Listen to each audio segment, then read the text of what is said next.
I feel like it's very easy to imagine. Toss sleeping at the foot of O'Brien's bed.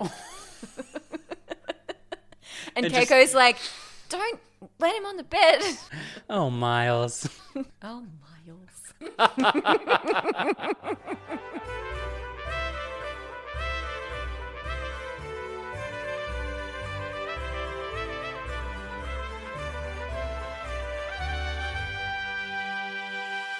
Hi, everyone. I'm Lily Rosson.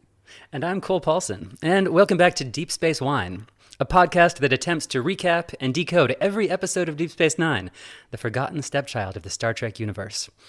Each episode, we will share a bottle of wine, wind down, and then wind ourselves up again with our strong opinions about DS9. Because in our social experience, there is nothing people love more than when someone talks at length about Star Trek or wine. It's true. Do you have a lot to say about tonight's episode, Captive Pursuit? I've got some things to say. There's a lot of fashion. I knew you'd be happy because of all the fashion. But yeah, no, I suppose this is just a really good episode. So I didn't have to delve too deep on finding some weird feminist lens or... Yeah, I mean, DS9 gets its very first visitor from the Gamma Quadrant. Prime Directive. Ooh, Ahoy. the Prime Directive might be violated by one of our heroes. Could be. This is a very tried and true formula for a Star Trek episode. I mean, I thought about even trying to think all the Star Trek episodes that have this exact same plot. You encounter a new alien species, and they seem fine, but they suddenly have a very reprehensible, at least to humans, custom. Yeah. And someone on the crew is so morally outraged that they violate orders and even the Prime Directive to do what they think is right. Yeah. Right? It's more like the Prime suggestion. Yeah, exactly. I'm definitely not the first person to make that joke. It's very poor, sorry. But it's fun because someone always steps up and does the right thing. And then, of course, they get in trouble at the end of the episode. And you never know just how much trouble they're going to get in. Like, Yeah. are they going to get a slap on the wrist or a demotion or like a slap on the wrist and then a promotion? Yeah. It could go either way. Yeah. Yeah. And I suppose the premise is always sort of, people are different from us. And then the end is like, people are different from us. Yeah. Well, it's like this sort of interesting moral relativism question, but then someone just does the right thing and kind of gets in trouble, but then doesn't. Yeah. Because you're the real hero, wink, wink. But we love to see people breaking rules to do what's right. It's very much like, do what you feel. Like admirals are there to be disobeyed. The Prime Directive is there to be violated. Yeah. Right? It's why we love it. It's why we're here. Yeah. So this episode, any other thoughts that jumped out to you? I was also very surprised. It's the first O'Brien-centric episode. And it's also maybe the only O'Brien episode where he's not horrifically suffering. He is having a blast this episode. He's just making friends. I was quite happy for him. Yeah. Yeah. He's not doing 20 years of hard labor. His wife isn't possessed by a demon. His daughter doesn't get turned into a cave woman. Yeah. He's just making friends. Keiko doesn't even show up. Although everyone seems to know about their marital discord. It gets brought up quite a lot. It's a small place. The station's a small place. It's nice that they threw O'Brien this one bone, given, his awfully miserable marriage. He's chuffed. And then, in the later seasons when his only solace is this sort of weird friendship with Bashir. Yeah, that's how he suffers the most. Yeah. Do not ship that friendship. Yeah, I know you don't. I know you don't. That's O'Brien's real cross to bear. It is. Yeah, it's lovely. Okay, I'm glad you liked it. Maybe I found it a little simple. Yes. I think that's sort of where I went. But it's a romp. We love a romp. Morality gets questioned. Love that. Most importantly, people wear some outrageous outfits. And I think you clocked, like me, that the inspiration for this episode was The Most Dangerous Game. Yeah, I did. I had to look up about that story, but I was vaguely familiar with the title. But I had to look it up, but I knew it in sort of modern lexicon, and I knew what it was. Apparently, it is the most popular short story in the English language. Yeah. I mean, it's a great story. Have you read it? No, I haven't read it, but I've read a synopsis. Have I read the Wikipedia synopsis? Yes. Indeed, I have. But the concept is pretty familiar to everyone. Like, rich person who has no moral compass and too much money hunts people for sport. Yeah. Yeah. But what I didn't know is that he hunts a game hunter in the short story. Yeah. And so it's sort of this karmic the hunt is more comeuppance. exciting. Right, because the prey also knows how to hunt, and the prey is sentient.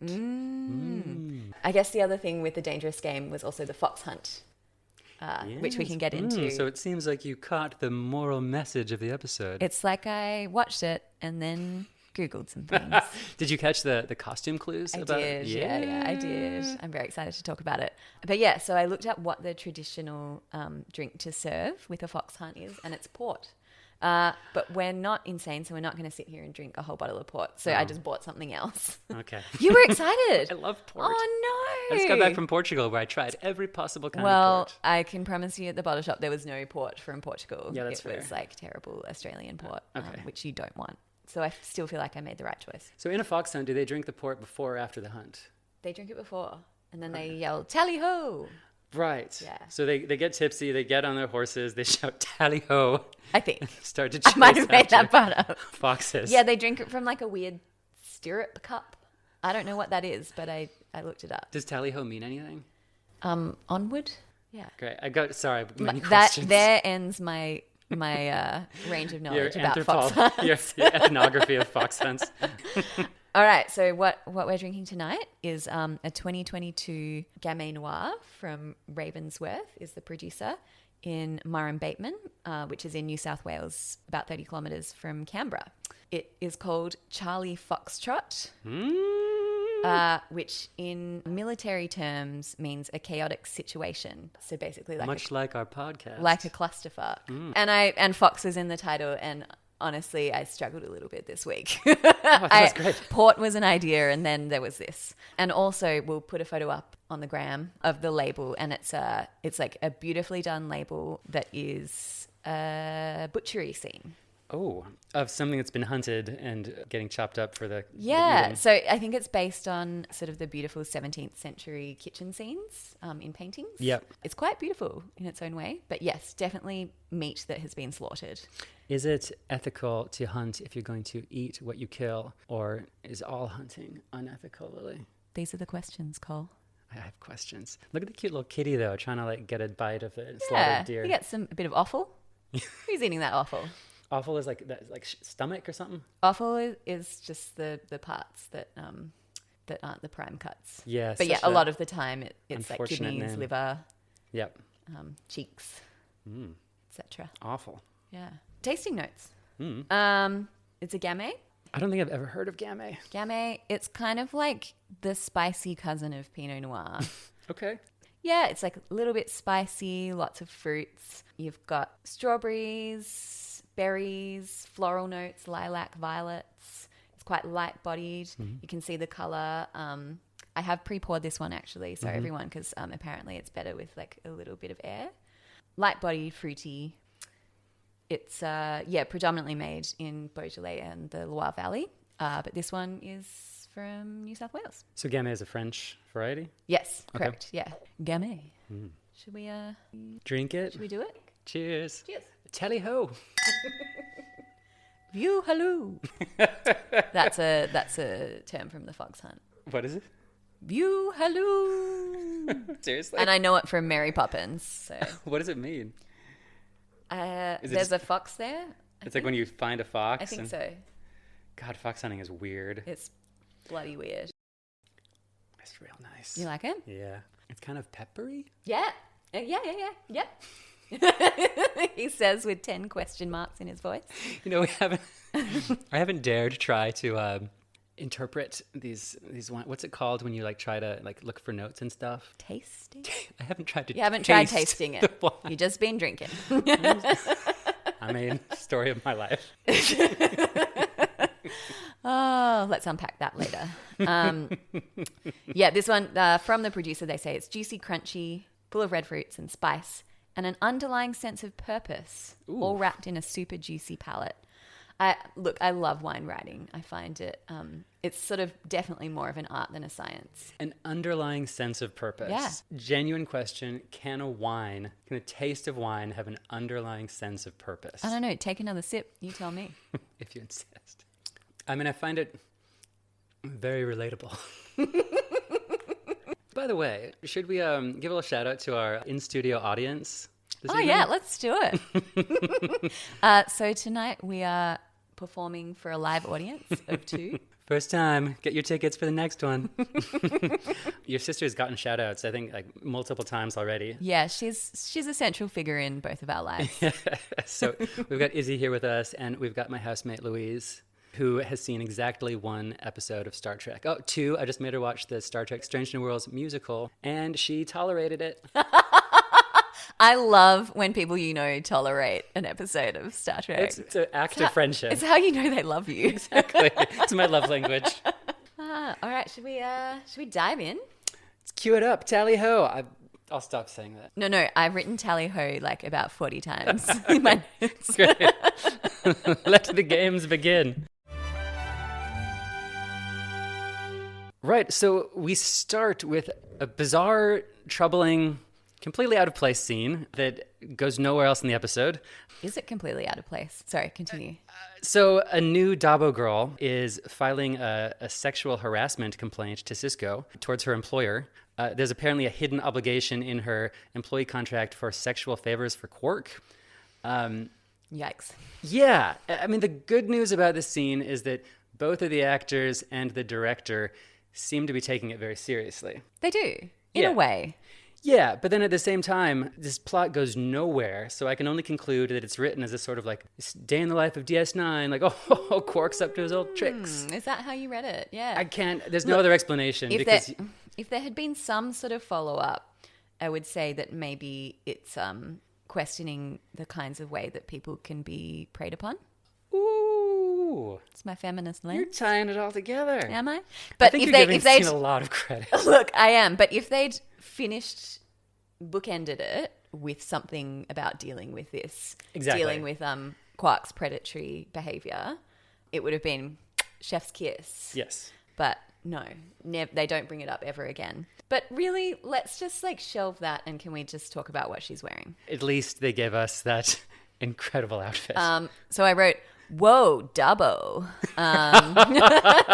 And everything about it is perfect, but my favorite is the tiny little gold bow. I know, the little bow tie on the top of her scalp. Because she's got a really ridgy forehead with an incredible receding hairline. Great forehead. And at the back of that is bright red permed hair and these crazy wispy red eyebrows. I mean, she's looking great. She's fab. She is making bold choices. What do you make we can of all her, appreciate that. Yeah, what do you make of her sort of ruffled, what do you even call this top I've situation? said it's a shroud-like tunic on top with puff pirate sleeves. Like something perhaps a high school art teacher would wear. Mm-hmm. The bottom half is a maroon skin-tight velvet onesie, and I just appreciate it. I think we both give it all the thumbs up. I love her, and look, not to blame the victim, but, Quark's only a Ferengi. Am I right? Am I right, fellas? Jokes only Lily can make. Here's my fun fact about this fantastic Dabo girl. Tell me. She's played by the actress Kelly Curtis, who is Jamie Lee Curtis's sister. Whoa! Yeah. What else has she done? I mean, she hasn't won an Oscar for her work, has she? Yeah. Janet Leigh's daughter. She's a Dabo girl on Deep Space Nine. Whoa. And we're proud of her. We're proud of her, but I also feel kind of bad. I thought she did a great job. But maybe with some wasted talent. But okay, just one more nail in the coffin of this scene. Apparently the first draft of it ended with her saying, "Thank you, Captain. Why don't you come by and see me sometime?" Yeah, I'm glad they cut that. Yeah, apparently there was a big debate in the writer's room about whether or not to keep it. Whoa. And the one woman in there was like... Oh, sweetie, you think there was a woman on the writing staff? It's cute. Fair bump. Yeah, I'll take it. So I guess, Cisco gets to be a hero. Does he, though? Because he kind of just ushers her out. He's like, yeah, I'll deal with that later. And then we don't hear that it's been dealt with. I'd like to assume he follows up. Yeah. I think calling him a hero is maybe a bit of a stretch. Oh, that was sarcasm, listeners. Okay, sorry. Sorry. Before... I find it hard to know you do love Cisco. Well, I'm glad I'm bringing you around to Cisco. But no, this is obviously really shitty 1993 writing about what a male hero does, and he takes sexual harassment claims seriously. Yeah, he's like, I'll look into the fine print on that. Yeah. But no, not important now. Bye-bye. Right. I've got other matters to attend to. Yeah. But we stand her gold little pussycat tie. We stand the whole fit. It's perfect. Yeah. Great. Okay, so they're interrupted by Kira because the wormhole has just burst open an unidentified ship is coming through. Yeah. Shooting out the wormhole. Shooting out the wormhole. There's one life sign on board. We hail him, and on the view screen, we are introduced to cute little alligator friend. Oh. And his ship is badly damaged. He doesn't want to dock because he seems to be in a bit of a hurry. But O'Brien practices some beautiful bedside manner and helps tractor beam the ship in. Yeah. He's really got some nice bedside manner. He says, steady now, friend. Yeah. So begins his labored use of the word friend. He really loves, He loves calling this guy friend. To the point where you're like, are you going to murder him? Stop calling him friend. Yeah. It's like the writers were like, well, people know that O'Brien is forming a friendship. Yeah. We should call this guy friend. Just beat that dead horse. Yeah.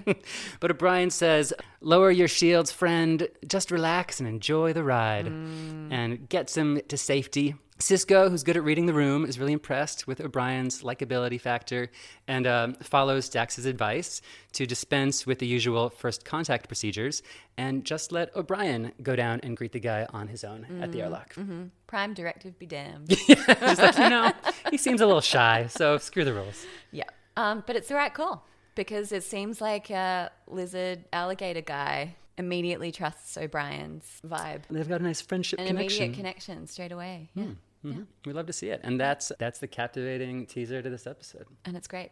I'm captivated and teased.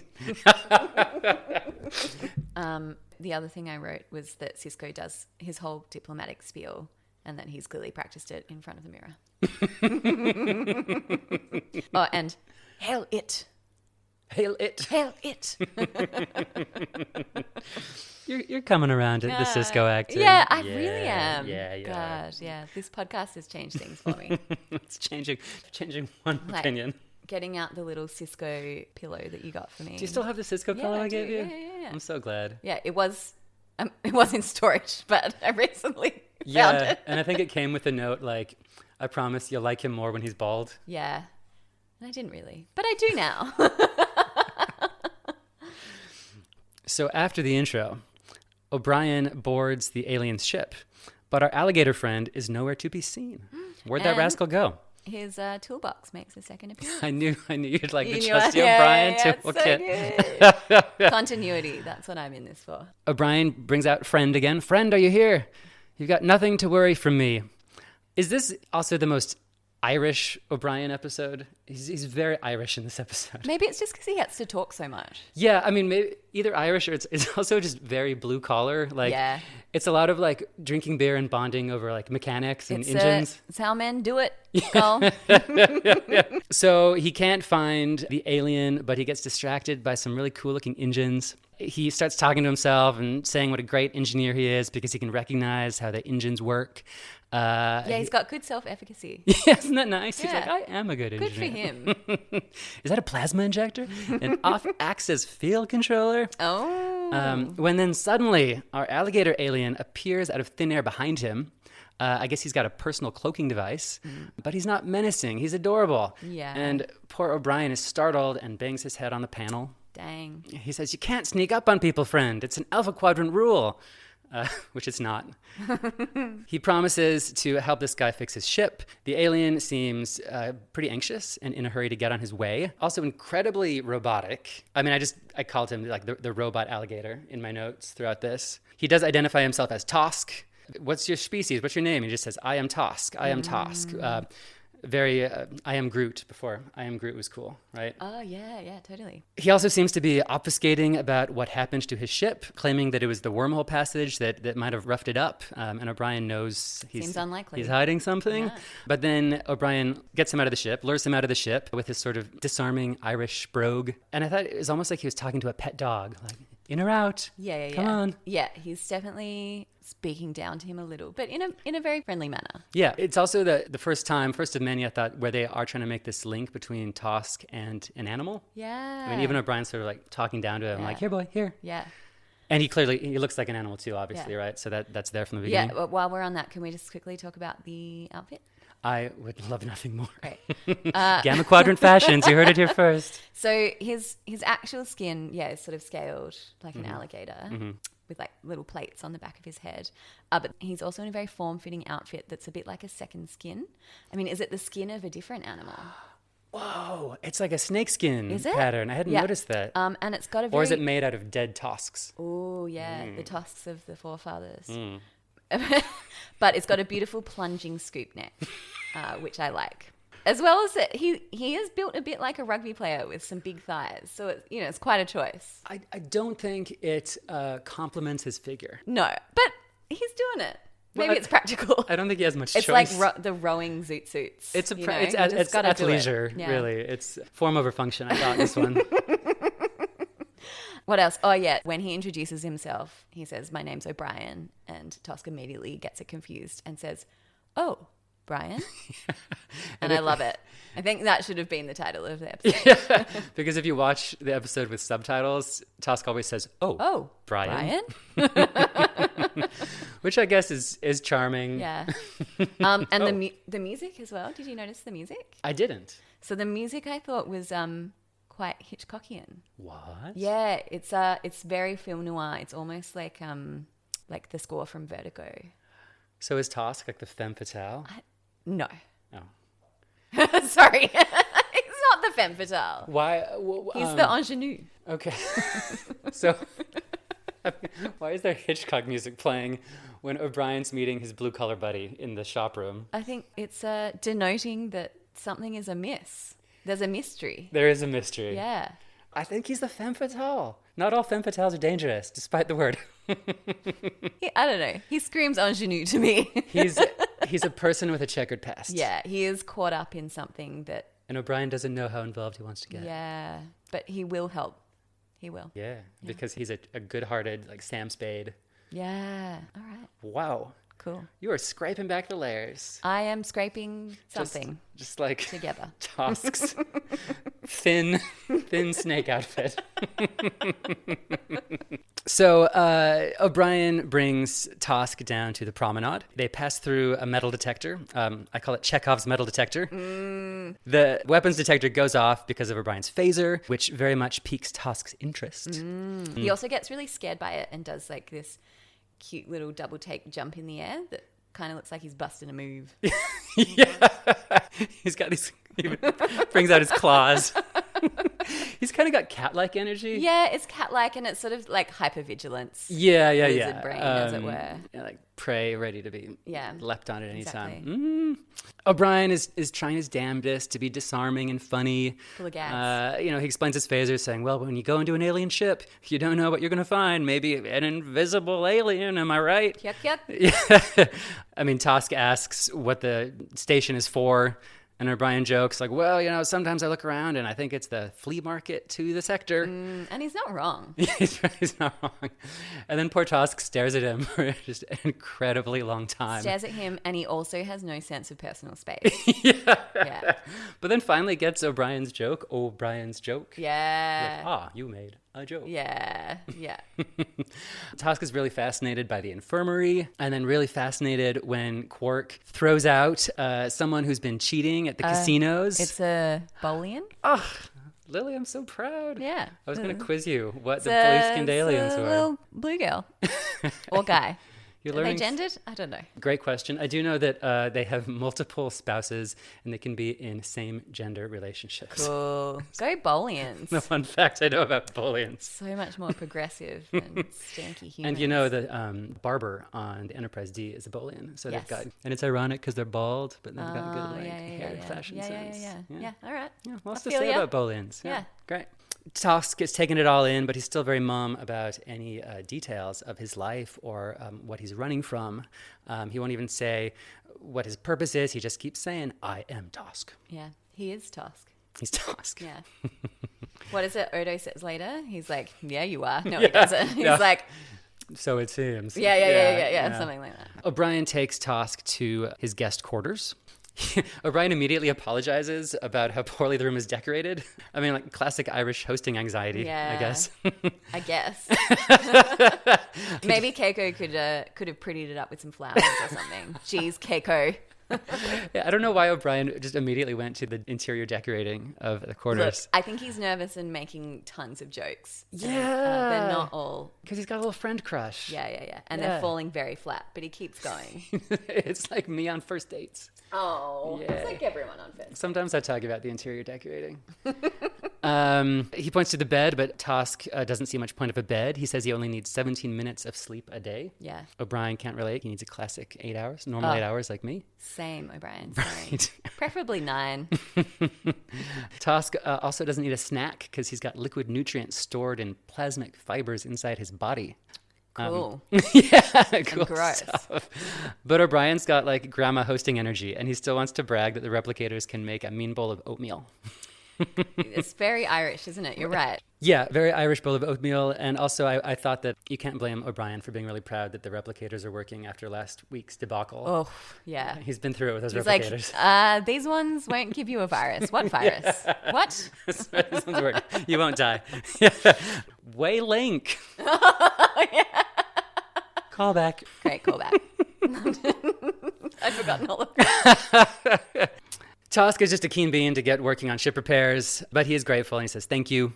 But when O'Brien leaves, Tosk goes immediately to the computer in his room and starts snooping around, trying to get info on where the weapons are stored. Dun, dun, dun. He seems cute, but he's really into guns. You know, and then the computer just tells him. Yeah, the weapons are stored in this secret locked cabinet. The worst security of all time. They've got an information access policy in the future. Yeah. Freedom of Information Act. Yeah. Well, good. All right. So up in Cisco's office, O'Brien is telling Cisco that he hates to prejudge anyone. Lol O'Brien.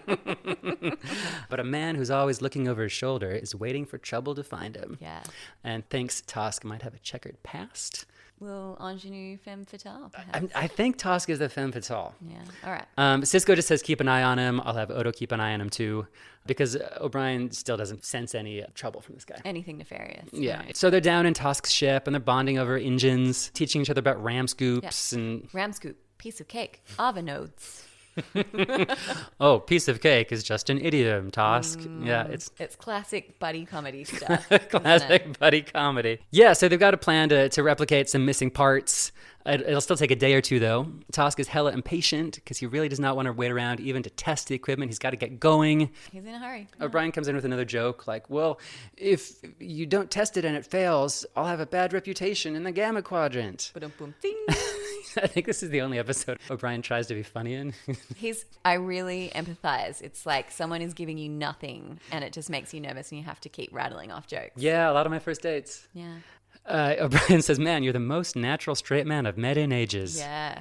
Which actually made me think, like, I mean, what about Data back on the Enterprise? Sure. Like, Star Trek loves this type of But character. it's been like a whole month since he's hung out with Data. Sure. He's wanting it because everyone's a bit spicy on DS9. And like you're like, is Odo a straight man? No, Odo is sarcastic as fuck. Yeah, no, he's Odo brings the comedy. Yeah. Yeah, he's not the Data. I used to think he was, but he brings the comedy. He does. Why does Star Trek, though? Why is Star Trek so fascinated with characters who struggle to emotionally connect?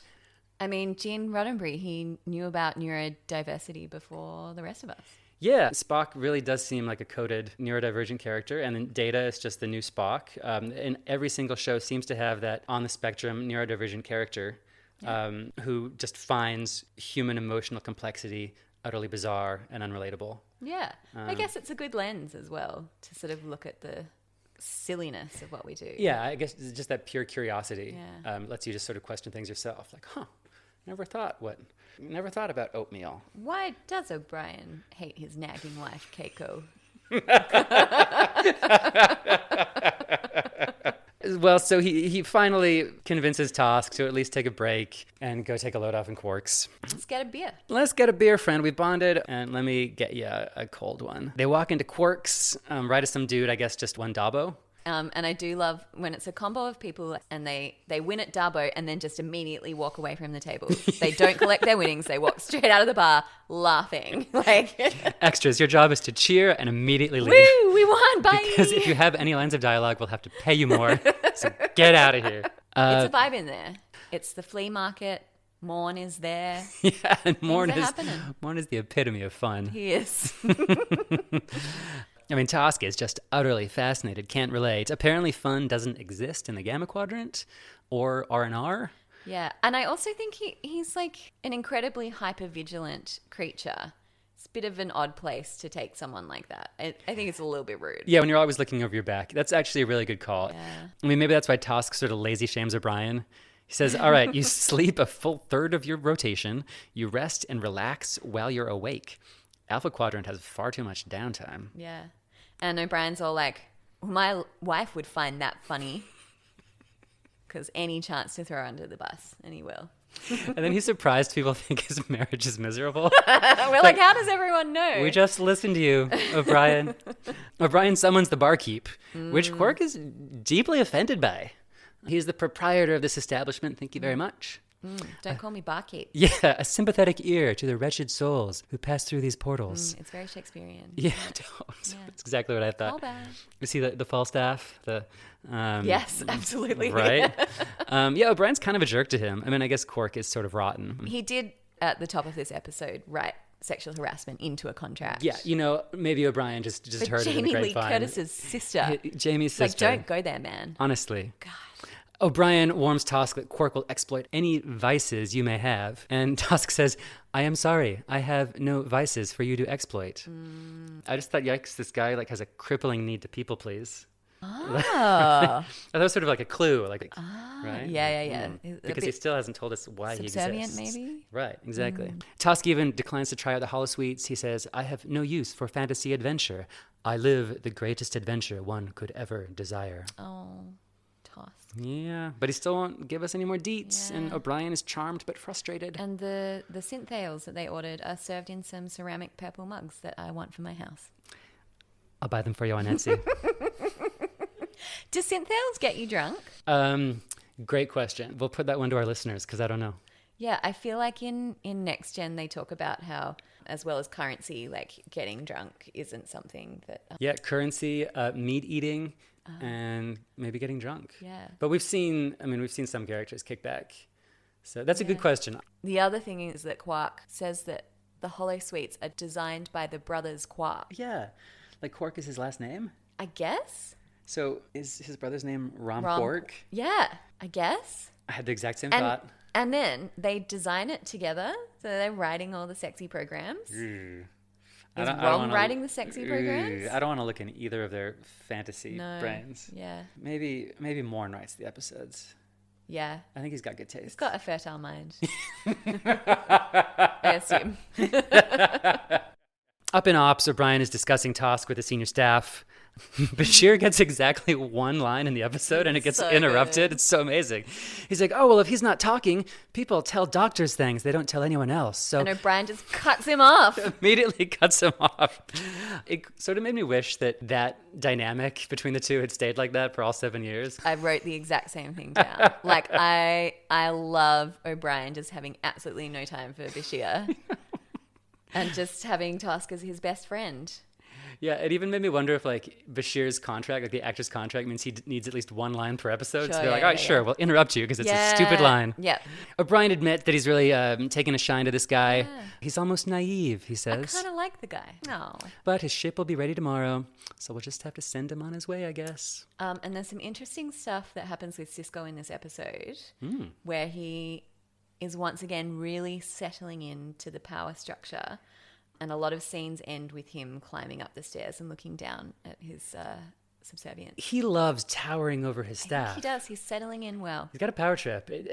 He's no Picard. No, he is not Picard. Yeah, really good observation. The Cardassian space station is sort of creeping into him. Yeah.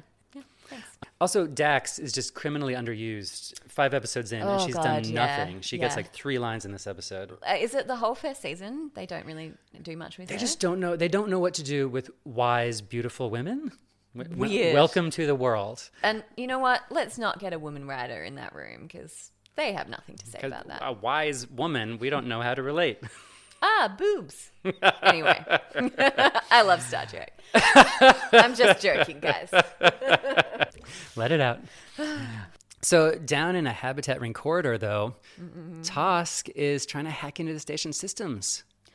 What is he up to? But he shouldn't trust the abstract paintings on the wall. No. Look out for that abstract painting because it's Odo. It's Odo. Does this happen every episode of season 1? Okay, I have genuinely been thrilled on this rewatch with how often Odo suddenly shifts out of something. Yeah. Because for whatever reason, I think they just forget that he can shapeshift or they have to make budget cuts or something. But I was like, oh yeah, Odo loves hiding his stuff. I actually have a fun fact. Okay. What is this? No. Well, Actually. it's a digression. It's a fun fact I learned from TikTok the other day. The TV show Alex Mack came out in 1995. So I've been calling this Alex Mack technology, and the whole time it's been Odo technology. Odo inspired Co-opted Alex Mack. by Alex Mack. I always knew that show was a bit derivative. Yeah. Stay tuned for our Alex Mack podcast. Give us time. Alex Crack. No, we won't do that. Each episode we'll wind ourselves up with crack. And then crack into another episode. It writes itself. It does. So I did think that last episode we got to do Freudian analyses of every character's speech, Yes. except Odo's because he didn't get the virus. Yeah. So we get a chance to do a little Freudian analysis, I thought, of the art he chose to camouflage himself as. Okay, what is it? I actually didn't investigate. I think it's sort of ruined cave relics. It looks like maybe some stalactites or stalagmites, maybe? Yeah, but with some ancient runes. I'm seeing abstract, but ancient and mysterious. Melty. It's a bit melty. Melty. Oh, because then actually Odo does just sort of melt into those stalactites. And then right in the center of the painting is a tiny little black hole. Let's ask What our could audience. that denote? What is that black hole? Izzy, Louise, any thoughts on what this piece makes you feel? Let's keep it clean, guys. Let's keep it clean. You're the one who talked about the black hole. I'm talking to myself. Keep it clean. Great. I thought it had some skill. So well done. You're a good shapeshifter, Odo. And look, he's very in control in this scene. And when Odo is like very controlled and on top of it, that's when he's the most attractive to me. Most attractive? Yeah. I didn't even know you thought he was attractive. I don't, but if I had to find him attractive, if I like had to smash, it would be moments like this. I mean, no spoiler alerts, but apparently he's quite a lover. Oh, yeah. He's got that shape-shift and he can do whatever you want. he can turn into that goo.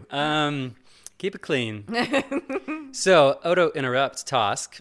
Tosk instantly goes in his invisible cloak mode, but the poor guy is no match for the force fields that Odo puts up, and he's trapped. Tosk says, I did nothing to you.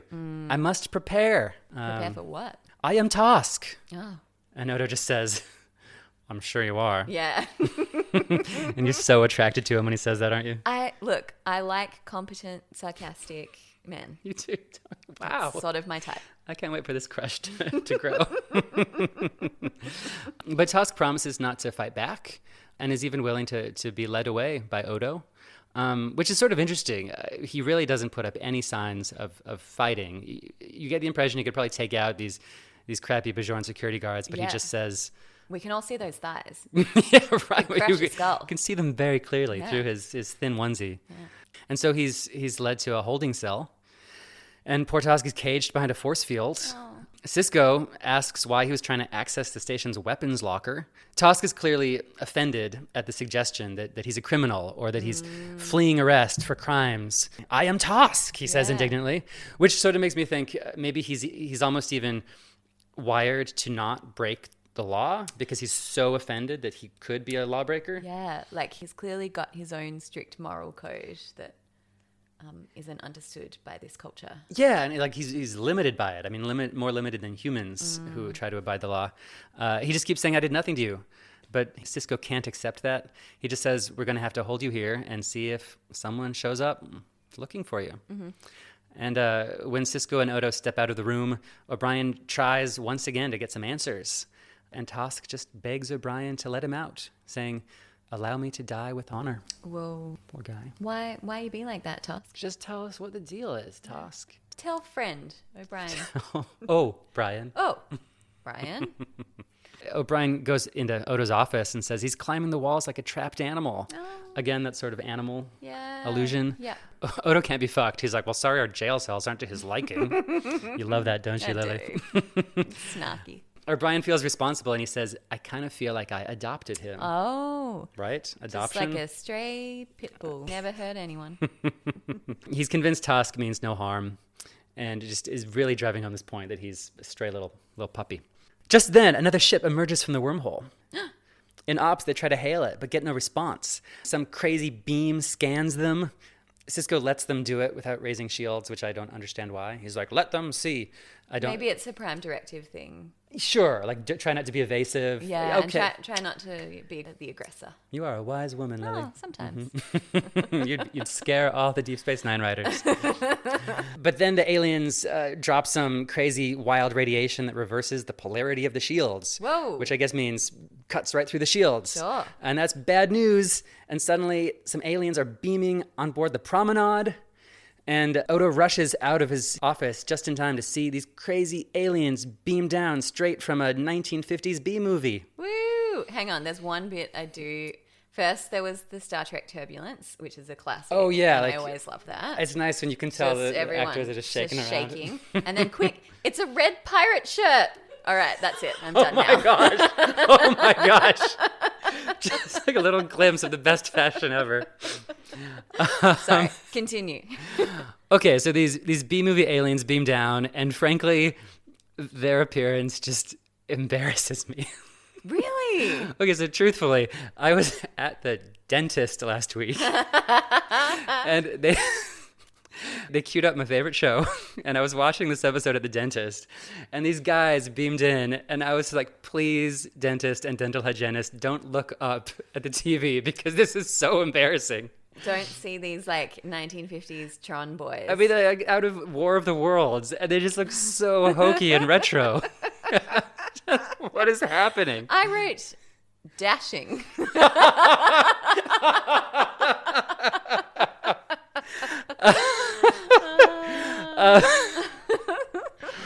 Great. Different strokes. Like I would wear it. Complete with like the little alien helmet. I'd have the helmet, but I'd take it off when I go inside. It's rude. So polite. It's like thigh-high silver boots. It's amazing. There's something in this episode for everyone. Look, the good news is I think the dentist was focused on my teeth and he didn't notice. They weren't catching up on Star Trek Deep Space Nine. I did feel the from need 1993. I felt the need to be like, oh, thanks for putting on my favorite comfort TV. That's what this is. I definitely don't have a podcast about it. I'm not Nothing taking to see here. I'm not taking mental notes for my deep analysis of this episode. I love that story. It's so good. Okay, Kira and O'Brien and Sisko rush into the promenade. Sisko tries to talk to them, but the aliens don't engage. And then one of them smacks Odo in his shape-shifting face. I didn't know you could punch Odo. Right? What? You'd think look, you'd think if this were a higher budget, Odo would like goo around. Yeah. But this is not in the Matrix. This is lo-fi. Yeah. And then there's a phaser fight. Pew, pew, pew. And lots happens here. I mean, Kira even overacts in a phaser fight. Like the way she points her phaser and darts away. Yeah. I thought it was like kabuki theater. Yeah. The aliens are super tough. They can repel phaser fire with like their forearms. Yeah. Those outfits aren't just for looks. You think they're just high fashion. Those go-go boots are made Highly for walking. functional. Kira... and then Odo grabs Kira's boob. Wait for it. Yes, Odo grabs Kira's boob. But first, they have a little best friends club. They do. Because first he's like, nobody's abducting a prisoner out of my brig as long as I live.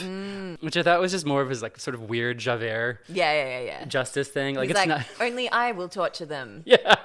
Like it's not about serving justice. It's about like pride in his job. Yeah, control. Yeah. Like, they're my prisoners. Yeah.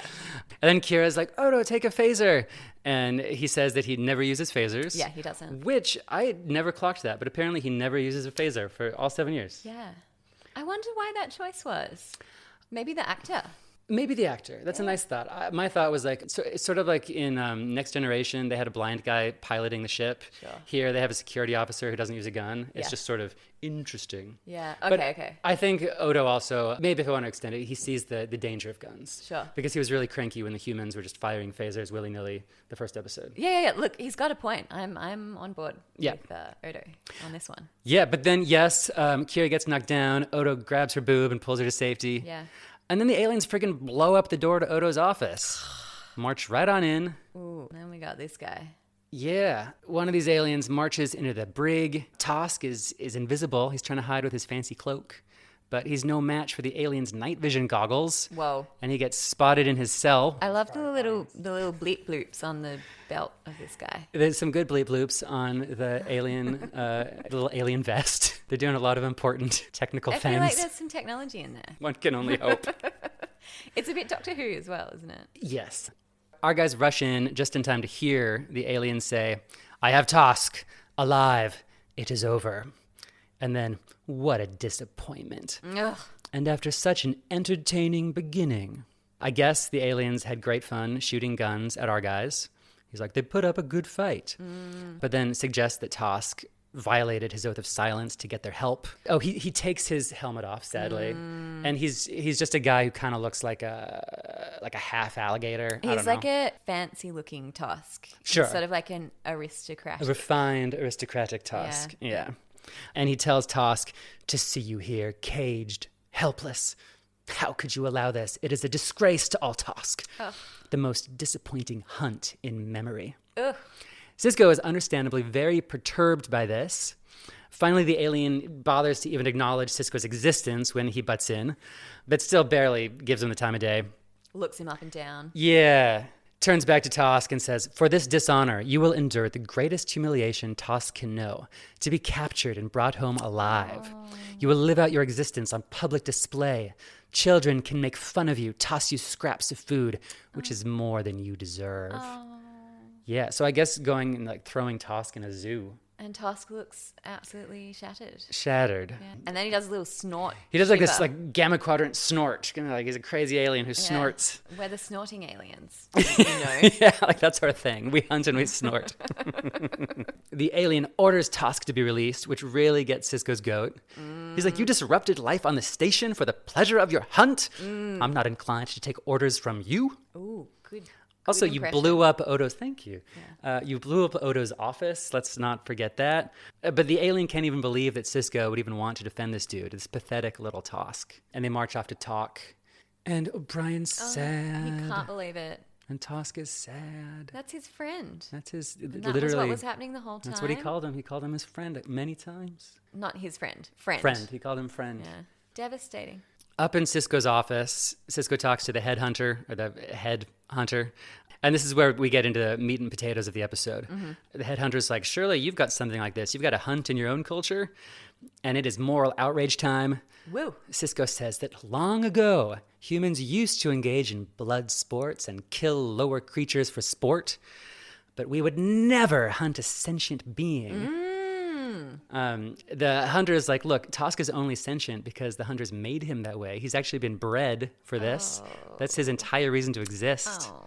To make it as exciting and interesting as he can for the hunters. Sisko says, "I have no tolerance for the abuse of any life form." And the hunter brings in this counterpoint, the counter moral relativism. He says, "We honor Tosk." Yeah, we don't abuse them. We honor Yeah, them. they're actually the symbol of all that is noble and courageous. They train all their lives for this event, and they're proud of their role in our culture. Sure they are. Yeah, right. It's like, okay, sure, aristocrat. And Sisko's like, all right, moral relativism, yes. Sorry, Michael Jackson glove. Well, and, okay, did you look up what fox hunters wear? Do they wear black gloves? I think, well, I know they wear the red coats and like the jodhpurs and things, right? Yeah. Yeah. So apparently It's this was pretty close to this. intentionally, minus the alien helmets. Yeah, and the Michael Jackson. Michael Jackson was also an influence, I guess. Yeah, I mean, Sisko's like, "Look, I can't judge what is right and wrong on your world, but on this station, I get to make the calls." And he's livid about it. He hates it. Yeah, okay, so my thoughts on this. I mean, if the moral really is about fox hunting, then why bother making Tosk sentient? Is it just the idea that, like, you shouldn't hunt something that talks back to you. Like if it's about hunting cute little animals, they have this discussion of sentience, which they love to talk about on Star Trek. They do. So, Lily, you're a Star Trek fan. Define sentience. Oh. You're welcome. Put you on the spot. What is it? Self-awareness? Sure. Is that what it is? You know I what? thought that was the defining quality. So here's the fun thing. I tried to look it up, and apparently Star Trek actually uses it wrong. Sure. In the 21st century, the definition of sentient is feeling and sensing. Yeah. So actually any animal that you can hurt Oh. is sentient. Uh-huh. And on Star Trek, they use it to mean self-aware and intelligent Sure. and self-conscious. Sure. And actually, the closest thing apparently to intelligent would be sapient. Yeah. So I guess like a computer is sapient because it's Yeah. intelligent, but it's not feeling. And an animal is sentient. And so a human would be the middle of that Venn diagram. Yeah. We're intelligent and feeling. And so Star Trek is looking for that combination, I guess. Sure. But if this whole episode is about you shouldn't hurt things, then does it matter that Tosk can make friends with O'Brien if that's not really the point? The fact that he's like buddies and befriending someone distracts from the fact that hunting animals is wrong, which I think is what they're trying to say. Am I overanalyzing this? No. I just didn't feel that, I didn't think a fox hunter would be compelled to stop hunting watching this because the foxes don't drink beers with them. It's interesting. I guess it's just a clumsy metaphor, isn't it? Oh, yeah. One We have from a question. Yeah, sorry. We have a question. Or a comment from the audience. Come over. Yeah. You can make friends with an animal, a cat or a dog. Yeah, I was actually thinking about that. Like, what if they're just giving a universal translator to a pet in this episode? Totally. And what if this was an episode about a dog or a cat? I mean, a dog wouldn't get O'Brien's bad jokes because they're not funny, but he would be able to...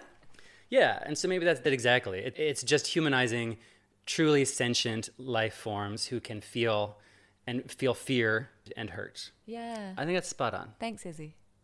Thank you. It made me think about hunting versus raising animal for livestock.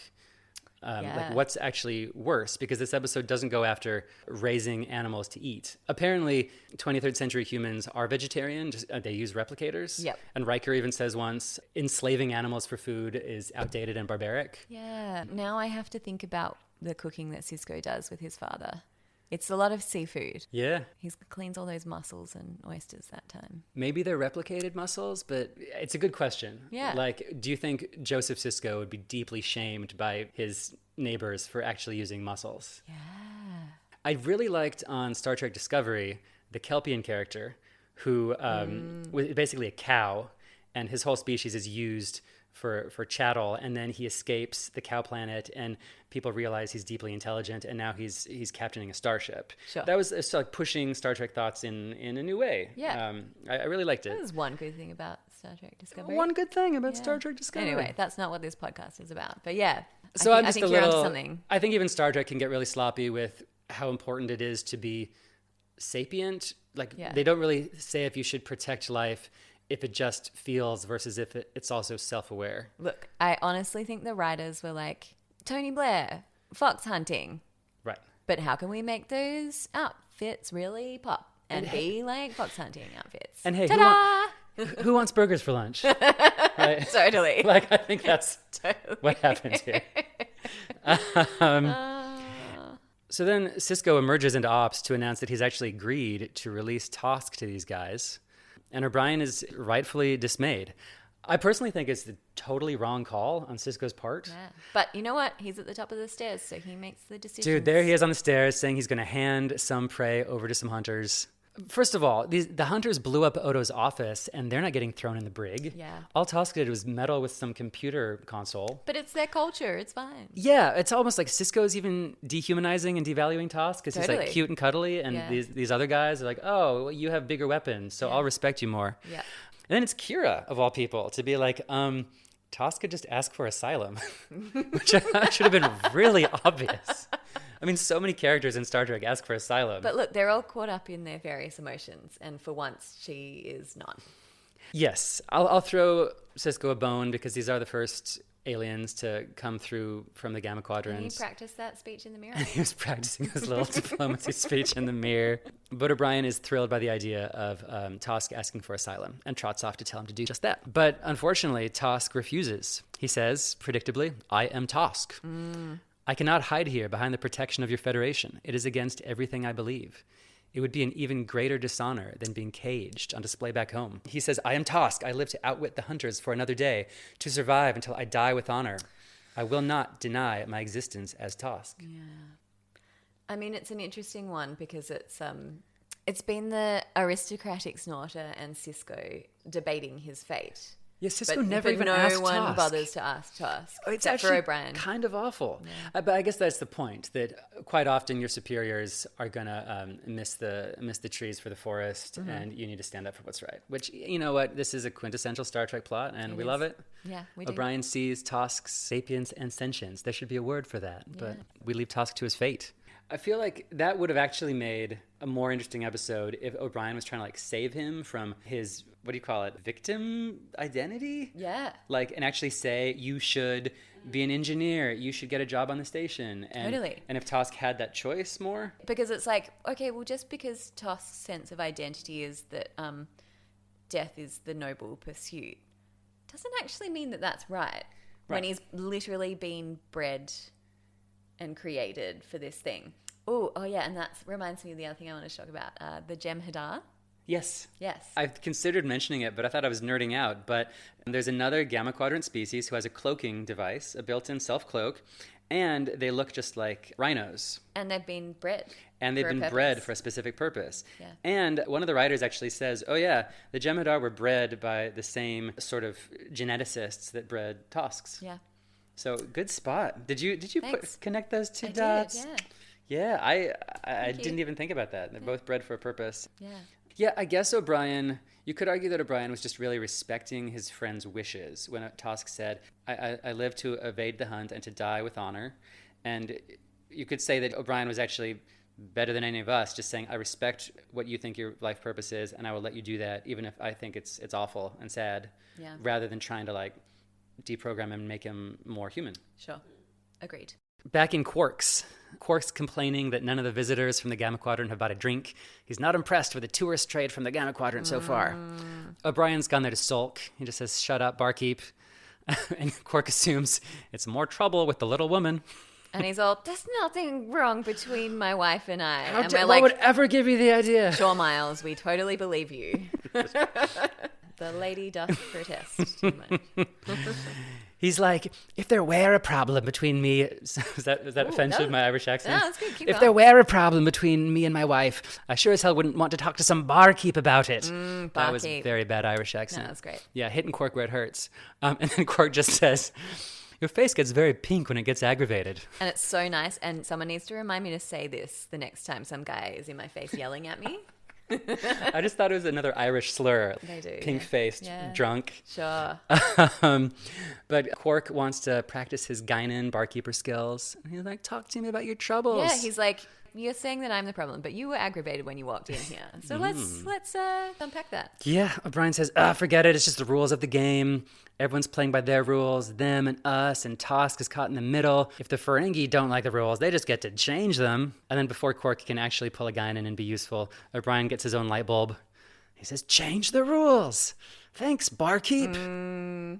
And Quark is chuffed that he has helped someone. He's so pleased. Because I guess that's what he wants to do, as well as sexually harass his employees. He wants his life to have purpose beyond the sexual harassment and coercion. Beyond like, hey, little gold bow lady, touch my ear holes, or whatever Ferengi do. Yep.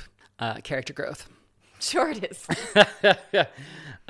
So O'Brien goes and changes the rules by doing something to a power grid connected to a certain security checkpoint. Oh, he's up to something. And then it's Odo's office, and the hunters have put a humiliating metal collar around Tosk's neck. And a leash. Yeah, to march him to his ship. They claim it's customary when a Tosk is captured alive. It's the custom. Put the gross leash on the Tosk. Well, the Prime Directive says to respect other cultures, Lily. Okay, I guess we're doing this. O'Brien dashes in and tells Odo that he's been asked to escort the Hunter and Tosk off the station instead of Odo, saying it's a Starfleet matter. Odo is so huffy about it that he storms off to complain to he's Cisco. mad. Yeah. O'Brien says, we just want to smooth things over by providing a nice escort service, or a nice, Ooh. nice service off the station. Yeah. What do you think O'Brien's up to? Oh, he's doing some smooth talking, all right. And he leaves his comm badge behind. Where is it? Odo storms into Cisco's office, outraged, and then the two of them figure out that O'Brien's pulled a once-over on him. They're being played. So Tosk is being led through the promenade in humiliation. They get to that security checkpoint. We see exactly one other time in the series, and right when the hunter tries to go through it, whoa, it overloads, and the hunter is hurled backwards. Whoa. And then O'Brien steps in with an uppercut. Punches Snotty McGee. Irish hijinks. He's like, glass jaw. Now I know why you wear that helmet Lily loves. Burn. He and Tosk skip off. The hunter alerts his comrades. The hunt has resumed. Woo-hoo, And darned if he I sounds guess. kind of excited about it. Yeah. The hunt is back on. Yeah, all right. Right. And then we finally get to see Tosk in his action mode. He does some little jumpy kicks. When the hunters start chasing him down, he does his fling thing looking like a flying Komodo dragon. Great task. Right? Up in Ops, there's a report that the fight's broken out.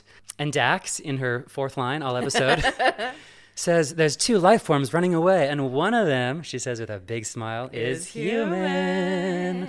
And Dax is loving it. This is delicious. I would just like to know what's going on with her outside of this episode. She's probably having some great sex with some alien captains. I think you so. know she is. Yeah, and pudding. we stand and we cheer her on. Yeah. Odo dashes off to stop O'Brien when Cisco winks and says, there's no hurry, is there, I don't Odo? have to walk so quickly. And Odo is so... It's like pantomime slow walk. He's so slow on the uptake, and then he's like robot walk backwards. It's like the funniest bit of the episode. It's so good. O'Brien and Tosk are like sneaking away through an escape hatch. O'Brien gets his collar off. Tosk says, now you are Tosk as well, O'Brien. Oh, best friends club. Yeah, O'Brien loves it. It made me think like, maybe he's trying to escape his wife, the old ball and chain, get those chains off. Life could be simpler with Tosk. You know what I mean? Yeah. The two of them leap into a corridor, and Tosk takes out another hunter. The hunters aren't very good. This is the worst action sequence. It's like, Tosk literally just falls on this hunter and knocks him out. So the Tosk spend their lives training for Training this event. for Did this. the hunters train for the event? I mean, supposedly. Just sitting around drinking martinis on their island. If this were like a modern episode with a bigger budget, they'd be bringing out the stunt doubles and the action choreographers. But this is like fall on the hunter. Yeah. But it is classic Star Trek. That's what we're here for. And then the headhunter finds them, and there's this phaser fight. And man, it gets even worse because Tosk is all, stop. The hunter is mine to shoot.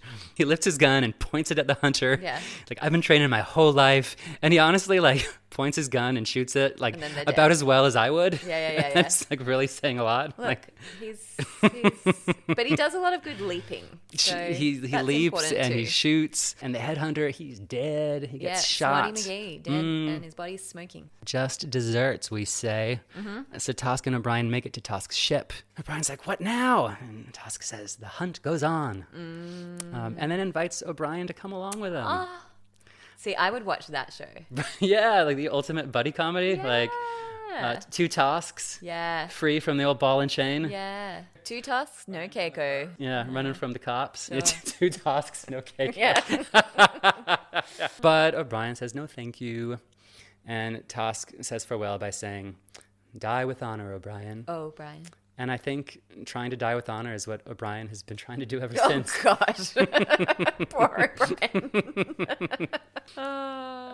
Tosk makes his getaway. And it's maybe the best friend O'Brien's ever had or ever will have. This is the only fun I think they give the guy the whole series, except his tortuous Holosuites friendship with Julian. someone who is not right for him. They are so wrong together.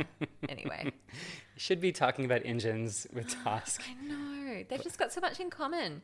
A similar physique. I mean, I ship them. So many parting glances. Yeah, and then Beautiful. the Deep Space Nine theme sort of plays in this warbling French horn or something, Yeah. the noble friendship. The final scene, it's time for Cisco to give O'Brien his dressing down for, of course, breaking the rules Yeah. and making a mess of things. Yeah. But O'Brien says what everyone was thinking, or at least what I was thinking, which is like, these guys wanted a fight, they wanted a chase, and we gave them a chase. Yeah. It's a win-win-win. Like, honestly, why didn't Sisko think of just releasing Tosk? Like, how long was he going to keep him locked up for messing with a control panel? I think O'Brien has a very valid point. No, he was just going to hand him over. Why? Because the other guys have bigger guns? I don't know. It's horrible. Respect the bullies, I guess. It's respecting the bullies rather than, yeah. But Sisko says, save it! You ignored me. You even ignored the Prime Directive. Yeah, there's some really good super fast delivery of lines. He says, another stunt like this, and your wife won't have to complain about the conditions here anymore. Do I make myself clear? Because even Sisko knows their marriage is on the rocks. I mean, I thought he was like threatening to kill Keiko. Oh, shit. No, it took me a minute. I got it. I got there. Brian takes it on the chin, but pipes up. By the way, I was sort of surprised that I breezed right through all the security checkpoints. I thought for sure you guys would have put up some force fields. And Sisko's like, I guess that one got by us. Wink, shrug. And it's not until O'Brien says thank you and leaves that Sisko gives himself a little cheeky smirk. Big old smirk and a nod. It's quintessential Trek. If you don't like this story format, you're not going to like Star Trek. Yeah. No wonder you like And look, this episode. Nobody ever gets fired for this kind of junk. Yeah. This is just par for the course. Yeah, court martials are threatened sometimes, but then the captain goes like, nice work. Like, let me promote you, actually. Yeah. Because You're they're just the kind of cheeky son of a gun that I like. They're doing Star Trek right. Yeah. And then they follow up with that Dabo Girl storyline. No, wait, they don't. End of episode. Oh, wait, you never see the Dabo girl again. Quark is never punished. No. And it's hilarious that he bakes sexual coercion practices into his employee contracts. Lol. Roll credits. But he's like really good to talk to, so it's fine. I mean, he's a good ear. Good ear to lean on for support. Look, it's a great episode. Yeah, you liked it. I did. Good. I started this series in like season 5, and I've got such a bias against early episodes. And so it's nice to be reminded that someone who started the show does find so much to love from these more lo-fi, simpler stories. I mean, don't get me wrong. It's pretty boring. Not a great deal happens, but... And then even when the action happens, it's really bad action. Look, I think the nature of this podcast is really forcing me to find something interesting and some quick pirate shirt dashes. Thank you so much for pointing out. Sorry, I just kept interrupting your entire narrative because I knew pirate shirt was coming up. The pirate shirt just running away from the aliens. He got his 1 second of screen time. What a legend. I like to think he was an extra from a different show, and they're like, no, just do it, it's fine. Or like he was caught on set when they yelled play, and he's like, oh crap, I'm in the wrong place. And he's actually dashing off camera. Back to Disney's Robin Williams film Hook. Or something. So yeah, final thoughts. Most Dangerous Game, Star Trek edition. Maybe not as thrilling as that, but we're glad Tosk escaped, and we're glad O'Brien has one moment of joy. Yeah, look, I think we've been teased with a bit of O'Brien. I'm talking about in previous episodes. Yes. Get a bit of O'Brien content. We learn a little bit about his backstory in snippets, but he really gets to shine in this. Yep. And I think that he and the actor who plays Tosk, I think they have a really good rapport. I think it actually works. Yeah, apparently a lot of fans find O'Brien to be the most charming character, like to be the fan favorite character. Right, interesting. The most relatable, I suppose. And I guess he is the most relatable. Yeah. And so it's nice just to see him play, like he's O'Brien being O'Brien rather than O'Brien put through horrific suffering, which is what the writers end up doing with him almost every other episode. Yeah. The other question, old snotty aristocrat. Yes, headhunter. Little Prince. Yeah. He tells them that they won't be using the wormhole to hunt anymore. But then the hunt resumes. But does that go out to everyone? Does that go out to all of the hunters or just the ones on his ship? So have they already been given the directive that they won't be using that quadrant for the hunt? So is Tosk running off on the hunt and no one's actually following him? And he just gets to be like a free pit bull out in the world. I don't know if that's like comedy or not. Like Tosk is just belting his way through the Alpha Quadrant on the run, and literally no one is chasing him. No one's looking for him. That's actually almost sadder. Like he has no purpose. But He's maybe like, where you guys? Go like live on the farm or something. You know? Like ollie oxen free. Over here. View Hallooo. Yoo-hoo. The other thing, fox hunting did actually destroy Australia's ecosystem, right? Because the Brits who moved in wanted to have their fun, and so they brought foxes over. Sure. And they brought not only foxes, but rabbits Yeah. for the foxes to chase and feed on. Yeah. And then both rabbits and foxes ended up completely terrorizing the ecosystem, just wiping out indigenous species. Yeah. The British, they did some things. Great call, guys. They had to tally ho. Drink some port. Yoo-hoo. What is it? View Hallooo. I think you hit the nail on the head with the metaphor being a bit confused. I do really love the comment, why can't you be friends with your pet? And maybe that's why Tosk is treated like a pet, who our little built-in translator lets us communicate with him. But he's a terrified animal, and it's pretty fucked up that he's running for his life. But then, of course, the counter-argument is, well, that's what he's made for. And, like, would a fox be bored if no one was trying to hunt him? I don't know. Are they bred now to just... Or like my pit bull metaphor, they, bred for fighting or whatever. But I know a bunch of pit bulls, and they are just cuddly little babies who, when they don't have to fight, just, like, sleep in the bed. I feel like it's very easy to imagine Tosk sleeping at the foot of O'Brien's bed. and And Keiko's like, don't let him on the bed. Ryan's like, aw. Yeah, Tosk is just like, oh, Brian, Oh, Brian. I think your household is broken. Oh, Miles. Oh, Miles. Do we get to do Fashion Watch? Fashion watch. Ooh. I don't know. New jingle. Okay. Thanks. I thought a jingle would be good, but that was just off the cuff. It'll come. Yeah. I mean, it's pretty obvious. The alien helmets from... But I think we love the gold ribbon on Will Goldberg. poor Kelly Curtis's hair. I think the character's name is Miss Sarda. Miss Sada. And her art teacher, Ruffles. Yeah. Special runner-up shout-out to Pirate Boy. Pirate Boy. And look, Tosk. He went there. He wore that. Oh, yeah, his little reptilian skin suit. Yeah. Points for a bold, daring look. Yeah, I did not find it becoming. But it didn't. We're not here to body shame Tosks or anyone I'm else. fashion shaming. Dress for your body. That's all I'm saying. Wow. Just to impress. Great. Well, the Fox Hunter's wine has gone down a treat. Thank you for that. Yeah. I think we did a real Charlie-Foxtrot. It was a great foxtrot. All right, signing off. Signing off. See you next week, everyone. Bye. Bye.